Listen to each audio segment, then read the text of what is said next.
okay, this girl looks young, so I don't want to flame her too bad, because y'all know I'm not trying to be like making fun of kids or nothing, but this girl is butt ugly, like smacked, you know what I'm saying? Ugly ass light-skinned women and biracials are way more colorist than the pretty ones, and I know exactly why. Sometimes light-skinned girls would not be pretty, but because they were light-skinned, they were, they were like considered very attractive, right? And I would sometimes be looking at them like, this bitch is ugly. You know what I'm saying? Like, what?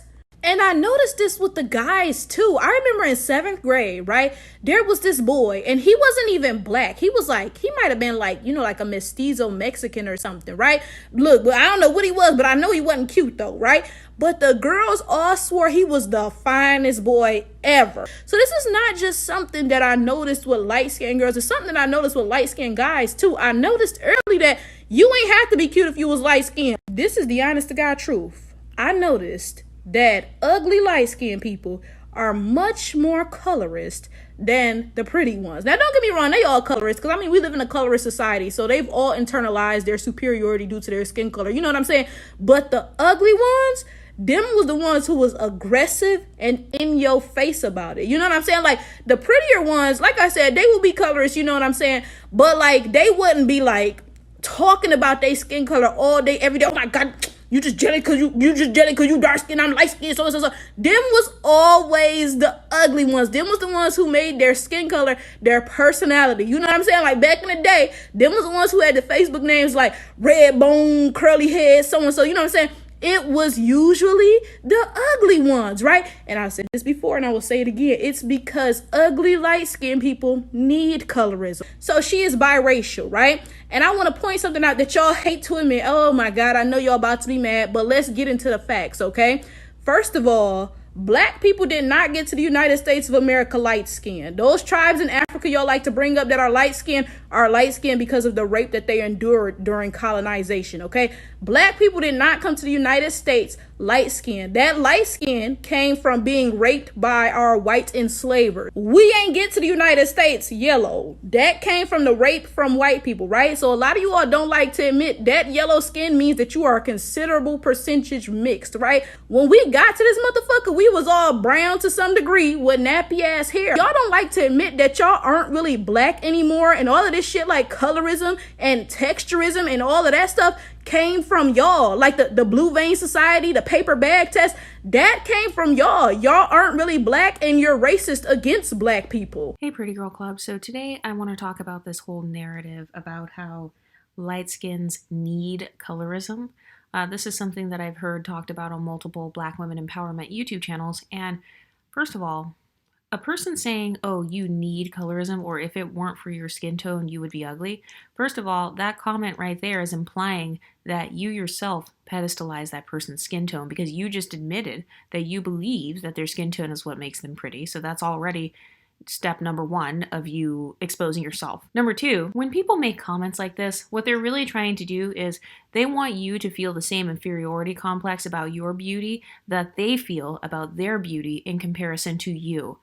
Making comments like, oh, well, you need XYZ skin tone, you need XYZ hair texture. If you didn't have that, you wouldn't be pretty. That is no different than me saying, oh, well, if you weren't skinny with a flat stomach and big boobs and a big butt and straight white teeth and thick shiny hair and full lips, then you wouldn't even be pretty. So you're essentially naming the features that you think make them pretty, and then you're saying that without those features, they would not be pretty. So number one, you're exposing yourself, and number two, you calling out those things like, oh, you have XYZ privileges. Oh, well, he only likes you because you have a nice body and a pretty smile. It's like, okay, like, is it bad to have a nice body and a pretty smile? Is it bad to have a particular tone? Is it bad to have these features that society happens to deem as being cute or that some guy likes? Why are we so centered around the male gaze, number one? And then number two, just because you have certain features, that doesn't mean every single guy in this whole entire world thinks that you are cute. And I think that there's this stereotype that if you're mixed race or something, that you automatically assume that every guy wants you. That is one of the classic mixed race stereotypes that, you're conceited, you have a big head, you think everyone wants you. And so this is yet another humbling tactic that I've seen over in the Black women empowerment space. They'd be like, oh, if it weren't for your tone, if it weren't for your hair texture, you'd be considered ugly. First of all, you're admitting that you find those features pretty. And secondly, people are not everybody hates themselves in the same way as you. So it's like just because you were born with a particular look and you feel like that look diminishes your beauty, that doesn't mean that everybody has that same exact inferiority complex. So this is just another case of projection. So that person feels an inferiority complex about their own skin tone, hair texture, facial features, their body weight, etc. And so then they want to invalidate your success in the beauty market. They want to invalidate your social success, and they want to invalidate your position in the beauty hierarchy that they've created in their own minds and say, oh, well, if it weren't for you having XYZ features, then you wouldn't be where you are. But it's like, okay, first of all, I do have XYZ features, so now what? Well, secondly, I love my features or whatever, so I'm going to continue to make money or do exactly what I want to do in life based on my features. That's like people saying, oh, well, you wouldn't be where you wouldn't get as much attention if you weren't pretty. It's like, okay, well, you saying that it didn't make her any less pretty. You didn't take away any of the pretty privilege. You didn't cause her to go from rich to being poor. You didn't cause her to have a breakup. Like when women say, "Oh, men only want women who are pretty." It's like, okay, did you change anything, sis? Are you happy now? Like, I'm glad you got that off your chest, but did you change the world by saying that? Are the guys now going to come and talk to you? This reminds me of how men will say, oh, well, women only want guys who have money.